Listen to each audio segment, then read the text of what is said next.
Hey guys, Joe from the Crazy New York Driver Show. Today is Sunday, and the date is June 16th, 2013. I'm with my friend Dave right here, and he's going to be assisting me today. We're going to go out together, and we're going to video and photograph the entire Kew Gardens interchange in Queens, New York. Dave, say something to the good people. Good morning, everybody. It's a pleasure to be here back in my home of New York. My parents came from Ridgewood, so we always took the Grand Central to the Interbow with my beloved interchange here. Still remember it like it was yesterday when I was 4 years old in 1969.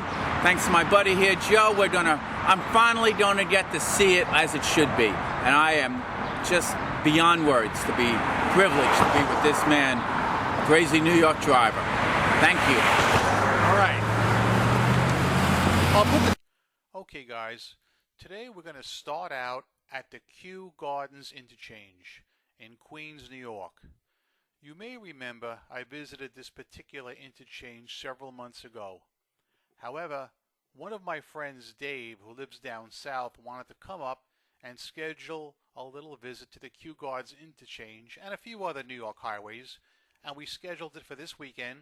So here we are, starting out at the Kew Gardens interchange. So if I may, let me give you a little rehash about this particular interchange. As you may or may not remember, this interchange was first constructed in the 1930s, and most of this interchange is still original as it was back then. However, at this point in time, the Kew Gardens interchange is going under major rehabilitation, which means some of the ramps are being refurbished and some are being replaced. And you know, quite frankly, I find that sad because I really love the old design of this wonderful area. Robert Moses, of course, was the master builder who designed this, and I'd like to show you a few of his creations. One of the most notable things with any of the parkways that Robert Moses created was these stone archways. I love these stone archways, and so does my friend, and so do all my other friends too. Now, what I'd like to point out, and you probably know this if you've watched some of my other videos, but no trucks are allowed on any of these parkways. The reason for that is because they weren't designed for big trucks. Many of the stone archways, in fact, are too low for trucks to clear. For instance, on the right, you'll see where it says 11 feet 5 inches. Well, obviously that's a lie. A truck will fit right through that one with no problem. But there are plenty of others that they won't. For instance, let's look at this one. On the left side, it says 11.5. That is another lie. That is actually 12.5. However, a truck would not fit through that safely either. So that's something that's got to be considered. Now, what New York City is doing, and I've talked about this before, and it really boggles my mind, is they are making all the new bridges and viaducts out of concrete. And I really hate that.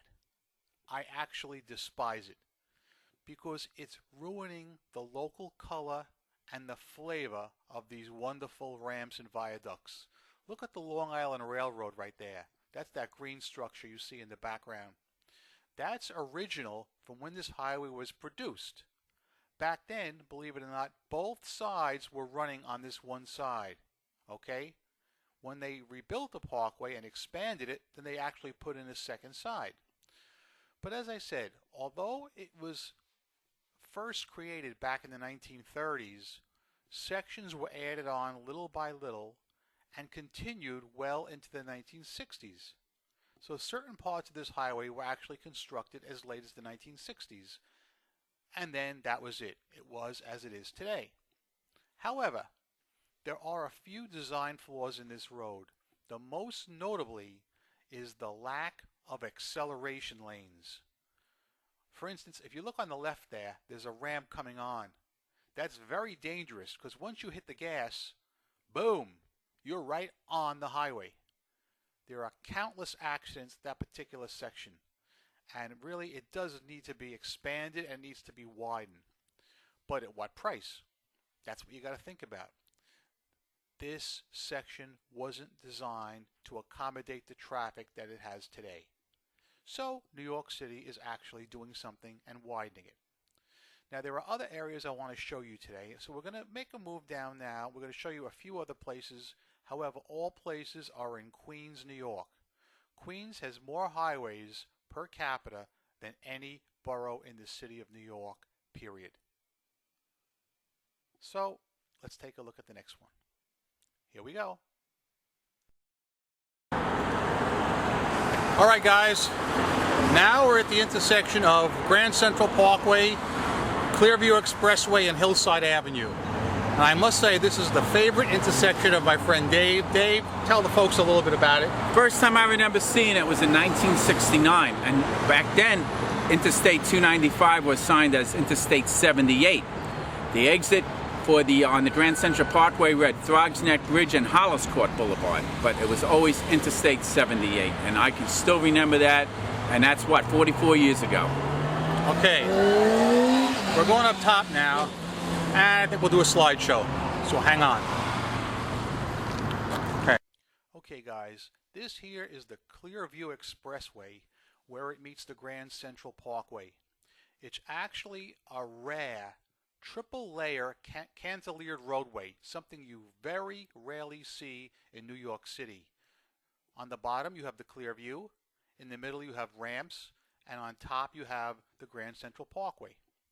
Now you may notice all those trucks parked on the side of the road. This is the very end of the Clearview Expressway, and a lot of truckers leave their rigs there overnight, because instead of taking them onto local streets and clogging up the local streets, they're allowed to leave them there maybe for 24 or 48 hours. I often see trucks parked in this area when I'm doing my recon. Here's a very old double-sided sign. I would say that's probably from the early 60s. You don't see that much anymore. And of course this area is also very photogenic. My friend Dave was with me, as you know, and we were checking out some of the various columns and structures, and I'm happy to report that almost all this area is original to the way it was when it was built. Now, it is not under rehabilitation at this time, and that is good news. Very good news, in fact. This area retains all of its local color, and so far they haven't done a job on anything. There are a couple of ramps that were rehabilitated several years ago, but they weren't replaced per se. So it's been able to be preserved and kept the way I remember it. You will notice that it was cloudy out today. No surprise there, as it's cloudy almost every day. And that retaining wall you're looking at is original and has been unchanged all these years. Isn't that amazing? Even the roadway itself, it's the original granite roadway from the time period. Okay? Nothing has changed. The one thing they do is clean off the graffiti now and then, because this area is prone to being tagged by graffiti, but not as bad as the guys in Brooklyn. Alright, how's that? Okay. Alright guys, now we're at the intersection of the Grand Central Parkway, Winchester Boulevard, and Alley Pond Park is right here. Dave is still with me. He's been keeping up very well, I'd like to say. Dave, something you'd like to say about the area? Very much so. I remember before the Green Viaduct was even built. Again, I was only 4 years old, but I can still vividly remember this. And then between 1969 1972, it was orange when they were first putting the I-beams across the green that's behind me. So this is my first time to this location. I'm very enthused about it and couldn't ask for a finer person than Crazy New York Driver to show me. All right. Thank you, Dave. Thanks for the upsell. We're going to head up top now and take some pictures for you guys. Here we find ourselves at Alley Pond Park, right off the Grand Central Parkway. You may notice the netting has fallen down off the top there, and the reason for the netting is to protect loose concrete from falling down onto the roadway. Again, this was built by Robert Moses back in the day, and this is all original. The only thing that's changed here is the concrete barrier you see on your right. See it there? Now that's supposed to be actually a metal guardrail. like you see on the right by that white car. But what happened is, as you'll see in the next frame, cars would come around the corner too quickly and blast right through that guardrail into the next lane of traffic and cause serious accidents. So they had to put that concrete railing up to prevent that. It's amazing how long that original guardrail lasted. This is the road underneath the Grand Central Parkway that leads to Winchester Boulevard. It too has kept all of its local color. That is Dave down there scouting locations, because while Dave was downstairs, I was up here scouting this ramp. I think Dave himself must have taken about 400 pictures today. He loved it. In case you didn't know it, guys, Dave came up specifically to New York City today to go with me and do this scouting location video. And as I've said before, anybody else that ever wants to come up for a visit and go out with me on the road is more than welcome. I really enjoy doing these things, although these videos tend to be a lot of work because there's a lot of footwork that has to be done. Many of you might remember this little structure right here, which is on the Cross Island Parkway. It's an old electrical shack, and there it is right there. And you know, there's actually a basement in that structure with stairs built into the wall. I, of course, chose not to descend those stairs. I don't know what the heck is down there, nor do I want to know. Again, this is another New York City parkway built by Robert Moses, and Parkway is synonymous with no trucks. No trucks because these overpasses are too low, as you can see right there. 9 feet 11 inches, no truck's going to fit under that thing. And yes, they do get on quite a bit, and they do plow into those things. And it makes for a very interesting video if I happen to be in the area. This is the road that leads to Winchester Boulevard and Alley Pond Park. And of course, it's original to the day. The ramp on the left was put in first. The ramp on the right was put in more recently. As you can see, for a short period of time, the sun actually stuck its head out. It didn't last long, and if you blinked, you missed it. But anyway, I was lucky to get these few shots with a little bit of blue sky. This happens to be a short section we filmed here. This happens to be, of course, the Cross Island Parkway. And there's another low bridge. It's not really 11 foot 5 inch. It's really 12 foot 5 inch. And I'm going to explain that to you shortly. Why New York City does this, I don't know. It's really annoying. The 11.5 sign in the background.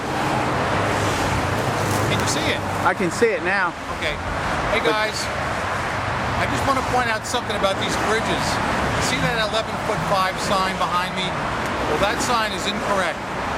New York City purposely mismarks every bridge on the parkway to try and scare truckers from using the parkways.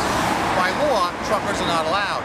But in this case, no way is that bridge 11 foot 5. If a truck driver was in the center lane, he could shoot right through. If he's in the right lane, I would say it's about 12 foot 5, which is still low. But I just want to point out that these signs are always mismarked. They're always a foot higher than they say. I'm Crazy New York Driver, and you're